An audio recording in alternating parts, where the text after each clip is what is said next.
Morning, everyone. Christopher Taylor with Sovereign Harmony. Not on the hill today. A little rainy. Didn't get much rain all winter, but then here we are in early May, and it's going to rain in San Diego. But anyway, I'm on my balcony, so the voice might echo a little bit. But we got this week in astrology to go over. Today is Sunday, May 4th. May the 4th force be with you. I know, I get it. I'm not really too into that, but I know people will be doing that all day today. But anyway. So the key theme of this week, I say, would be heading toward culmination. Okay, we usually associate the word culmination with full moons, and we have one coming up next week, which we'll talk about next Sunday. But there is some aspects that are ending leading up to that full moon. Okay, and so there is this culmination of kind of what we've been going over for many months now. So first thing I'll talk about though is Pluto. In fact, we're just minutes away. I think maybe 10 minutes away from Pluto turning retrograde in Aquarius. And this will be, so the last 2 years, 2023, 2024, Pluto went retrograde in Aquarius, but it pulled back into Capricorn both times. This is the first time Pluto is going to turn retrograde in Aquarius and not go back into Capricorn. So this is what we mean by Pluto is in Aquarius for good till the early 2040s. Okay, and Pluto in Aquarius, Pluto retrograde happens every year, almost half the year. Okay, so it's not a huge deal in itself. But the fact that this is the first time Pluto's not going to step back into Capricorn, this is a big deal. So we're fully in Pluto in Aquarius now. Even the retrograde cycles are keeping it contained within the sign of Aquarius. Okay, and Aquarius has to do with technology, has to do with the future, things of that nature. What we saw just in this past week in Spain, Portugal, power outages.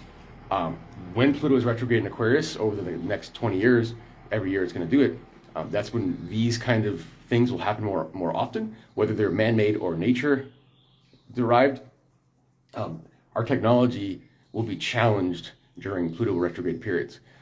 Don't think into it too much. It is what it is, but just to keep that as a backdrop. Getting back to what I was talking about before with the culminations. So we have really 3 culminations happening leading up to this full moon. That full moon will be in Scorpio, 22 degrees next week, and again, we'll talk more in depth about that. But one ongoing sextile, so sextiles have to do with opportunity, okay? So all of these 3 opportunities I'm going to talk about, 3 different sextiles, they're all culminating. So we have to assess whether we've taken advantage of those opportunities or not, okay? First one, this is Jupiter in Gemini, sextiling Chiron in Aries. This started about October. It is ending here in mid-May, so it's coming to its end, essentially on the heels of that full moon next week. That'll kind of kick in the final ending of that, okay? And that one has a lot to do with expanding our thinking, our capacity to perceive reality in terms of our personal capabilities.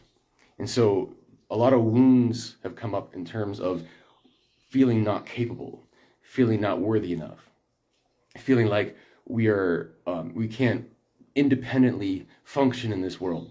Okay, so kind of questioning our sovereignty, essentially. That's really what Chiron and Aries has been.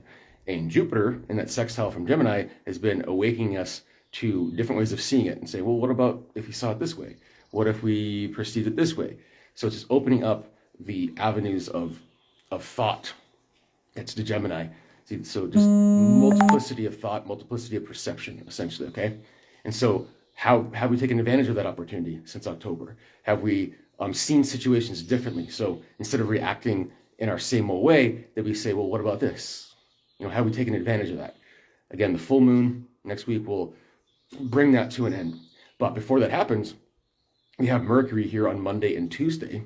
So today's Sunday. So the next couple days, May 5th, May 6th, Mercury will be joining Chiron in Aries and forming that sextile to Jupiter. So it's kind of taking that sextile and saying, hey, I'm joining the party here too. And so that Mercury in Aries is about being a little bit more courageous with our voice, saying it like it is, okay?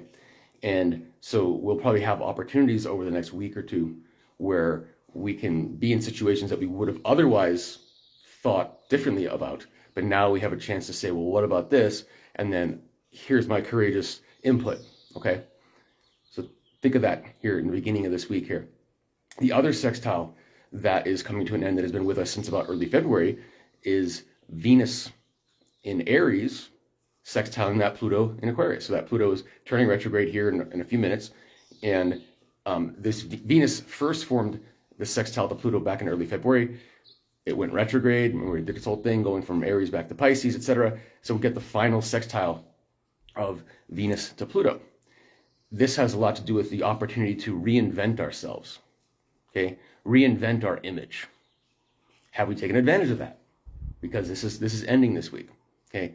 So we want to look back to early February and say, in the last 3 months or so, have we reinvented ourselves, reinvented our image, reinvented the way we come across?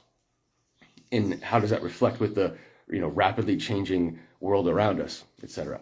Okay. The third sextile is one that's just been with us for a couple weeks, and it's ending this week as well.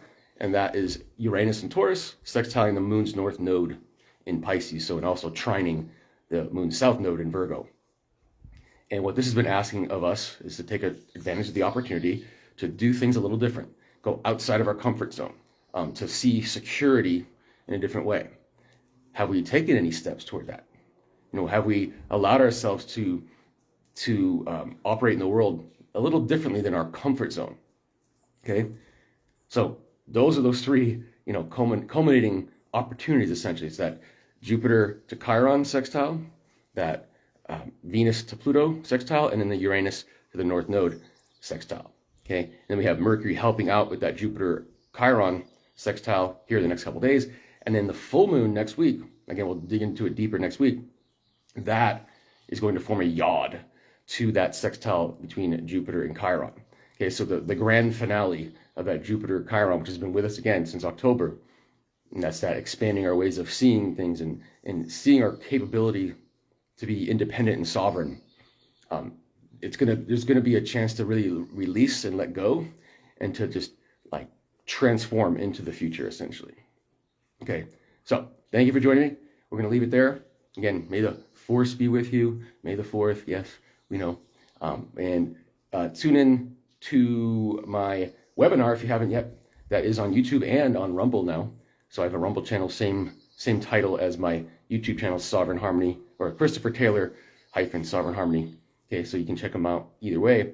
Lots of good info there. I definitely encourage you to look at that. And otherwise, we will see you next week. And hopefully I'll be back on the hill. Should be a nice day. We'll talk to you again then. Bye.